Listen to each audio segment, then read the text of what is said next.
కీలక నేతగా పనిచేస్తూ జాతీయ స్థాయిలో ప్రధాన కార్యదర్శిగా పనిచేసిన శ్రీనివాస్ రెడ్డి గారిని తెలంగాణ రాష్ట్ర ప్రభుత్వం ప్రెస్ అకాడమీ చైర్మన్ గా ఎన్నిక చేసిన సందర్భంగా శ్రీనివాస్ రెడ్డి గారికి ఆర్థిక శుభాకాంక్షలు తెలియజేస్తూ నాగర్ కర్నూలు జిల్లా కమిటీ ఆధ్వర్యంలో ఈరోజు కేక్ కట్ చేయడం జరిగింది.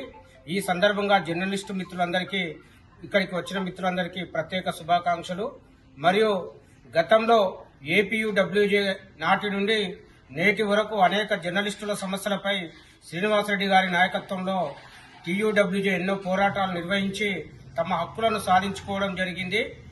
రాబోయే రోజులలో జర్నలిస్టులను చైతన్యం చేసేందుకు ప్రెస్ అకాడమీ ఆధ్వర్యంలో శిక్షణా తరగతులు ఏర్పాటు చేయడంతో పాటు జర్నలిస్టులకు అత్యవసర సమయంలో ఆదుకునేందుకు ప్రత్యేక నిధిని ఏర్పాటు చేయాలని చెప్పేసి ఈ సందర్భంగా శ్రీనివాస్ రెడ్డి గారిని కోరుతూ మరొకసారి ప్రభుత్వానికి ప్రత్యేక ధన్యవాదాలు తెలియజేస్తా ఉన్నాం. అధ్యక్షులైనటువంటి K Srinivas Reddy sir press academy chairman గా ప్రభుత్వం నిర్ణయించడం చేత ఎంతో సంతోషాన్ని వ్యక్తం చేస్తూ నాగర్ కర్నూలు పట్టణంలో మరి కేక్ కట్ చేయడం జరిగింది.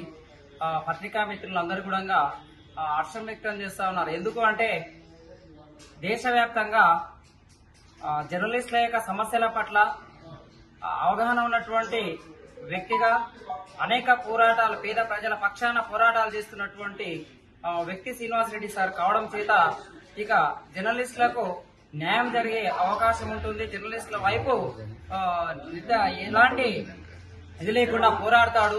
వాళ్ళ యొక్క సమస్యల పరిష్కారం కోసం ప్రభుత్వం దృష్టికి తీసుకెళ్లి కృషి చేస్తాడనేటువంటి ఉద్దేశంతో జర్నలిస్టులంతా కూడా శ్రీనివాస్ రెడ్డి సార్ కు నాగర్ కర్నూలు జిల్లా తరఫున ప్రత్యేకంగా మరి అభినందనలు, శుభాకాంక్షలు తెలియజేస్తున్నాం.